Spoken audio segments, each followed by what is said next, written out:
My biological engine is radically different from the ones inside these cars, but ultimately they both do the same thing. They convert fuel into work, which is what you need if you want to move anywhere. This is one of the most efficient forms of petrol-powered transport, the moped. It runs on this.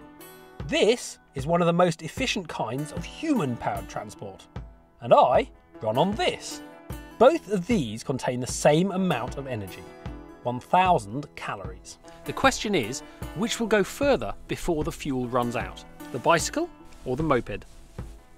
Now, the bicycle clearly has a bit of an unfair weight advantage, so to level the playing field, I'm evening things up.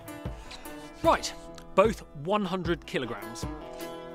And as I don't have a handy fuel gauge to show when my breakfast runs out, I'm going to wear this to analyse my exhaled breath, so Dr. Howard from Imperial College London can tell me when I've used up my 1,000 calories.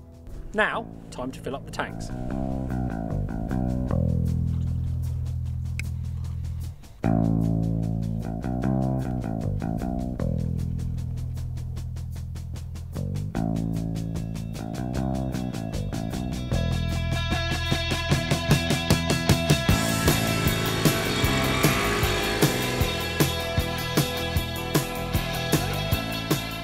Now, the bikes weigh the same, so energy efficiency should be the deciding factor in this competition. And there are 3 ways they're going to waste energy. So, which bike is going to waste the most? Bicycle, bicycle. Mopeds are comparatively efficient.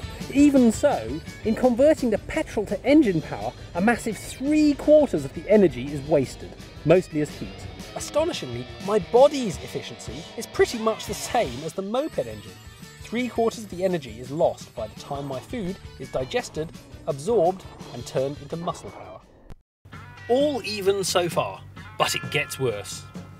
More energy is used up driving the moped's gearbox to turn those big heavy wheels.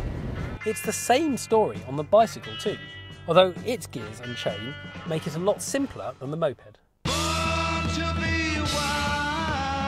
And on top of all that, there's wind resistance and the rolling resistance of the tyres on the road, all sucking up more energy. When you look at what's left over, it's a miracle that either bike has put any distance on the clock.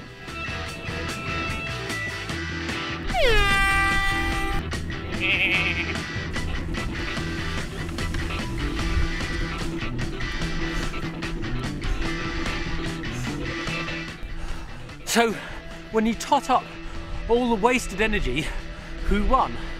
Well, let's find out. Well, in the end, it wasn't even close. The bicycle won by 11.5 kilometres. That's about 7 miles. Although the moped was running at an impressive 140 miles per gallon, my bike managed an equivalent of 575 miles per gallon. Now, that surprises me a bit because the efficiency of my body and the engine started out pretty much the same. The difference was that the moped was let down by the energy lost turning that complex gearbox and chain, and also by the extra wind resistance going at almost 30 miles an hour. Overall, I got a lot more bang for my buck on the bicycle. The more questions you answer, the more you find there is to investigate. And the more questions you pose, and that's the beauty of science.